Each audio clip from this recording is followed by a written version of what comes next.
Welcome to this week's Tailboard on mental health, anxiety, depression, and suicide. 40 million adults age 18 and older live with anxiety.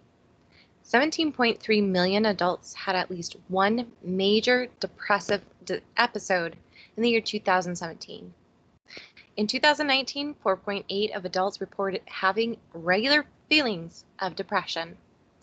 There is one death by suicide in the U.S. every 12 minutes, or 123 Americans every day. There is one suicide for every 25 suicide attempts. Anxiety. Common anxiety signs and symptoms include feeling nervous, restless, or tense, having a sense of impending danger, panic, or doom, having an increased heart rate, breathing rapidly or hyperventilation, sweating, trembling, feeling weak or tired, trouble concentrating or thinking about anything other than the present worry, having trouble sleeping, experiencing gastrointestinal problems, having difficulty controlling worry, having the urge to avoid things that trigger anxiety. First-hand account of anxiety. You have a constant feeling of unease, like a haze at the back of your head and a prickling in the middle of your chest. It's okay. You're used to it. Most of the time, it's background noise.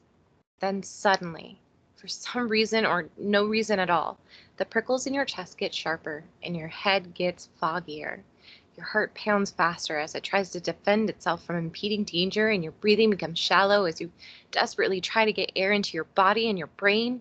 Your throat constricts and your chest contracts and your heart almost bursts from your chest and your head is hammering, and you try to grasp onto something, anything, to keep you tethered and whole.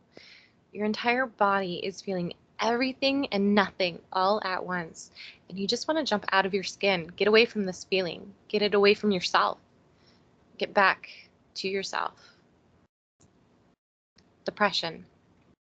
Common symptoms of depression are feeling of helplessness and hopelessness, loss of interest in daily activities, appetite or weight changes, sleep changes, anger or irritability, loss of energy, self-loathing, reckless behavior, concentration problems, unexplained aches and pains. First-hand account of depression. I start getting angry and irritated about everything for about a week. By the time I realize what's happening, depression has hit. Every minor mistake is replayed in my mind, telling me how worthless, inadequate, and a hindrance on those around me. All I want to do is sleep all the time, but when it's time to go to bed, I can't sleep. I spend hours staring at the ceiling. I can't find the energy or the care to clean, to eat, or to even watch TV, to reach out for help. I feel isolated and alone and fight the thoughts of suicide. I have to fight myself to do little accomplishments until I can climb back out of depression. Personal risk factors. Personal or family history of anxiety or depression, divorce or separation, financial stress, a traumatic event, physical health problems, abuse of alcohol or drugs, loneliness or isolation, caring for a loved one who is unwell, or the death of a loved one. So why should we learn about mental health? Mental health conditions can have an impact on the workplace. The impact on the individual is increased numbers of days off, reduced personal finances if a worker has no sick leave, and reduced quality of life. The impact on the workplace is lower team morale, increased workload, and reduced team productivity. Why should we learn about mental health? To raise awareness and to reduce the stigma. Reducing stigma. I have experienced a great deal of stigma over the years, which have been negative reactions from others, such as, you need to be strong, you need to get over it, what have you got to be worried about? Many of these comments and attitudes have prevented me from seeking help or talking to others. I did not seek help initially because I was so worried about what people would think.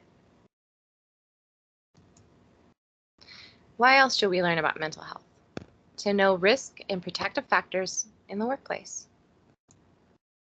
Work-related risk factors: high workload or not enough work, tight deadlines, bullying, conflict at work, job insecurity, redundancy, or job loss, lack of support, poor work-life balance, and an unclear work role.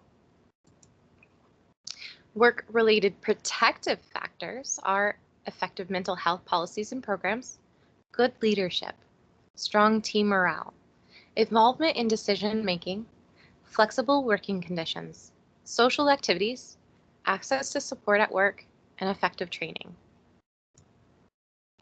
Taking action to support someone at work. Do talk to them in a quiet place. Break the ice by talking about something neutral.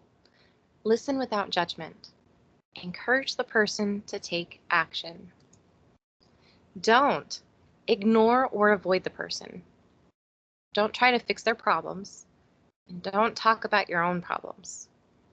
Don't say, harden up. Get over it. You'll be fine. It's not my problem. I don't want to get involved. You're worrying about nothing. And reach out. If you're feeling overwhelmed with sadness, depression, or anxiety, or you feel like you want to harm yourself or others, you can call the National Suicide Prevention Hotline at 800-273-8255. There are additional resources available for you if you're in crisis. The Disaster Distress Helpline, and you can also text them the Talk With Us to 66746 for 27-hour support. The Crisis Text Hotline, California Suicide and Crisis Hotline, Cal Hope Peer Run Warm Line, and the California Warm Peer Line. So that's it for this week's Tailboard on mental health. So get out there, have fun, and be safe.